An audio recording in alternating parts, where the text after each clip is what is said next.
Hey guys, welcome back to my channel. So today's video is a little different. I'm going to talk about our experience at the Food and Wine Festival in Epcot. And as I talk to you about it, you'll see menus from different booths, and I'll share some of the images of dishes that we ate and review them as we go along. Unfortunately, I don't have pictures of everything we ate, hence why you're watching, a video of the ride inside the Mexico Pavilion. The Three Caballeros boat ride. Bub had my phone half the day, and it was super hot, so there weren't too many places to eat, so we didn't have a chance to photograph everything. We kind of just ate it where we could find a spot. There are 40 booths at the festival, and it runs from August 29th to November 23rd, and it's included, being able to look at the booths and go to the booths is included in a regular Epcot admission, unless you add on extra experiences that are available at the festival, because not only does it have the food, but there's also merchandise, culinary demonstrations, performances. A lot of well-known chefs do things throughout the festivals, like Richard Blais, who's been on Guys Grocery Games, Robert Irvine, who does Restaurant Impossible on Food Network, and Kat Cora, who's an Iron Chef. For an extra charge, you can attend special demonstrations and meets with them. They're there throughout different dates of the festival. Same with the there's wine and cheese pairing things you can sign up for and stuff like that. There's the merchandise, tons of merchandise with the different themes. This year there's Ratatouille theme, Chef Mickey and Minnie, and Figment, who's the mascot, I guess, of Epcot, minus the big giant ball. The offerings are big enough to share or make as a meal. Because we wanted to try different things, we did split them between 2 to 4 people, depending on who wanted to try it, because it was me, Addie, my dad, the kid's dad, and Bub, which Bub obviously didn't try anything. So we split it between the 4 of us, depending on who wanted to try the meals. But you can go and eat 2 or 3 things, or even 1 or 2 things, and make it a meal. So this actually is one of the things that we got, or I got. It is the Food and Wine Festival exclusive Spirit jersey. It's super comfortable. So a regular Disney Spirit jersey, except Food and Wine exclusive. And then actually we got this cup. Their dad wanted this cup, so this was his thing. Like I said, I'm going to go through and kind of show the different items that we got and what we liked about it, what we didn't, yada, yada, yada, so on and so forth. You know the drill, if you watched any review videos before. Like I said, there's not pictures for everything, and we didn't try everything. So the first booth we tried was Flavors of Fire booth. The 2 items we tried on the menu was the skirt steak and the corned beef, as you can see on this menu. The steak was our favorite, but the corned beef wasn't bad. The beef had a heavy fondue beer cheese on top that was the main flavor. It was really thick and kind of took away from the other flavors a little bit. The steak was amazing though, and we all loved it. The aioli in it gave it a really good flavor, and actually the corn cake was really good addition to it. The steak, as you can see, is on the left, and the corned beef is on the right for reference. The aioli gave a really good taste, and the corn cake was actually really good. So the next 3 items came from the Earth Eats and Active Eats booth. Earth Eats featured the Impossible Meat, quote-unquote meatless cottage pie, and a burger using the no meat. Both were actually really good for being meatless option or imitation meat. The burger was better than the pie, though, in my opinion. It was really amazing how it tasted like a burger without actually being a burger. The pie was good, but everything was kind of mushy because it was ground meat, carrots, mushrooms with mashed cauliflower and white beans.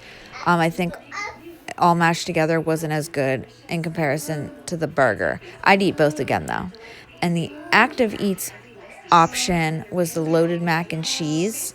It's a fan favorite, so I wanted to try it since I've heard a lot about it. But honestly, I was really underwhelmed by it. I'm a big fan of mac and cheese, but I'm a plain Jane when it comes to it. I don't mind trying new things, though. And see in this photo, here's the burger and the cottage pie.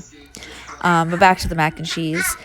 It was topped with pepper bacon, and it was just too peppery, and leeks, and I think breadcrumbs, which is not my favorite.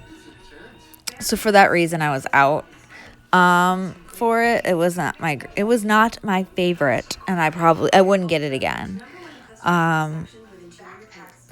But it was worth trying. Everything, what we got was worth trying. So many of the booths, though, had chocolate or seafood or spice, which are 3 things I definitely don't do. The next dish we tried, though, was a maple bourbon pecan cheesecake, which is pictured, or the menu was pictured above. It was a delicious cheesecake, though, and it tasted like breakfast because of the maple on it. Addie, I think, loved it more than all of us, though. She ate the majority of it as we had just a few bites. You can see it right here. It was really good, though. I don't eat the nuts on top, though.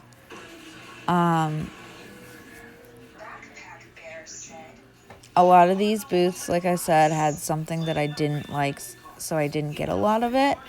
And many of the booths also offer alcoholic options.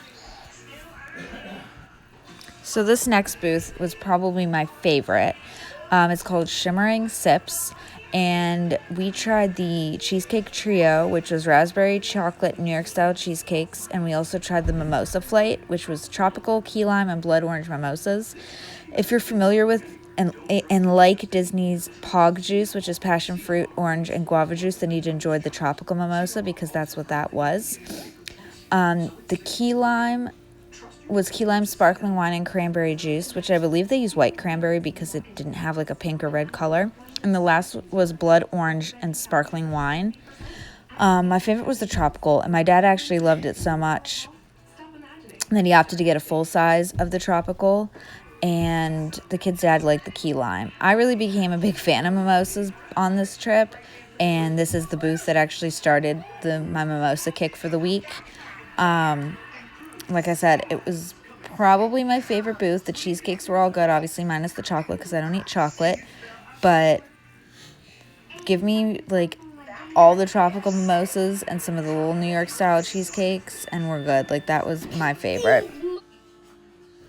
So we actually skipped a lot of booths, partially because we started this whole endeavor at Epcot at like 11 a.m., and partially because it was hotter than Nick Lachey's boy band outside. 98 degrees. Get it? Huh, mom joke. Anyway, the next booth that we had that we really enjoyed, we got actually 3 things from, was the Italy booth. We got the ravioli, the pollo, and the cannoli. The ravioli was delicious. It was super creamy and flavorful. The chicken was good, but it was just like basic breaded chicken. So the chicken tenders or whatever would have been really good on like a chicken parm. It was just breaded tenders. And the cannoli was also good. I have nothing, major to say about that. I did try an Italian margarita, which was really good. They actually pre-mix their slushy drinks for the Food and Wine Festival and, those slushy type machines. And they weren't stingy on the alcohol, though, even pre-made.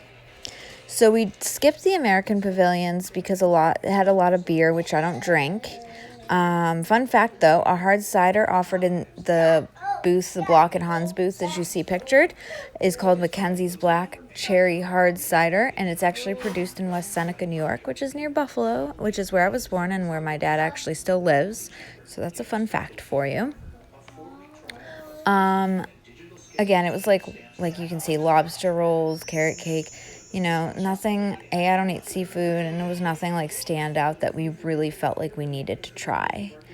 The next booth, though, that we did try was the Japanese pavilion. I don't do much Asian or Japanese food, but the kid's dad did try the frothy ramen, which is the chilled noodles with a broth and a foam topping.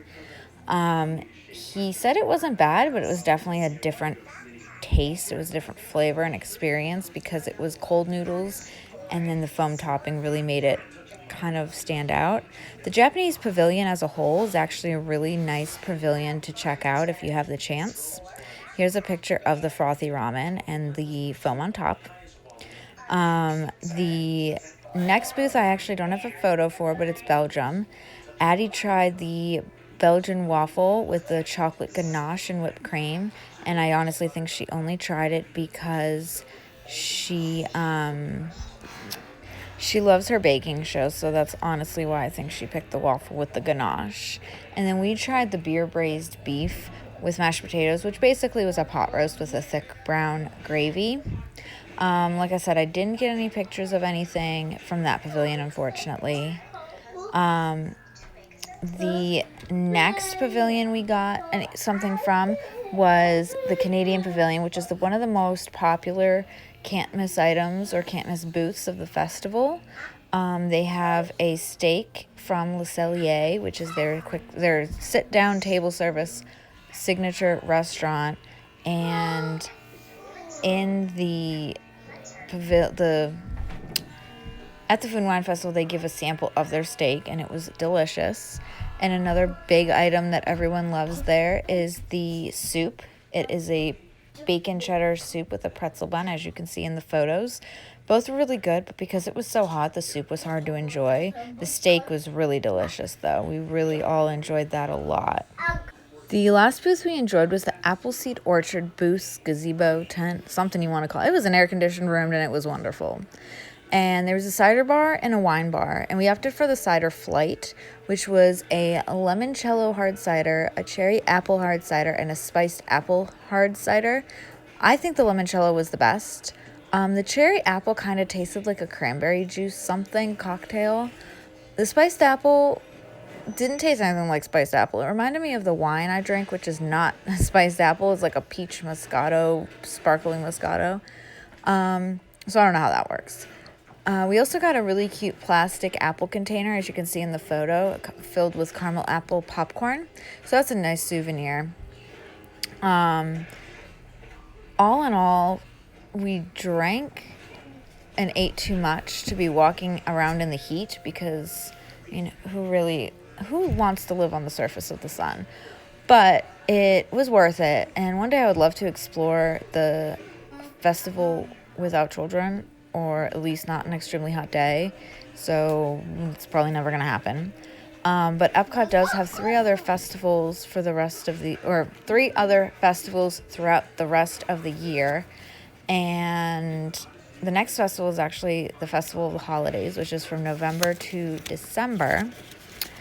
And so, yeah, besides the Food and Wine Festival, there's Festival of the Holidays, Festival of the Arts, and the Flower and Garden Festival. So basically festivals all year round. I definitely enjoyed it, and I definitely would love to go back and try more food one day.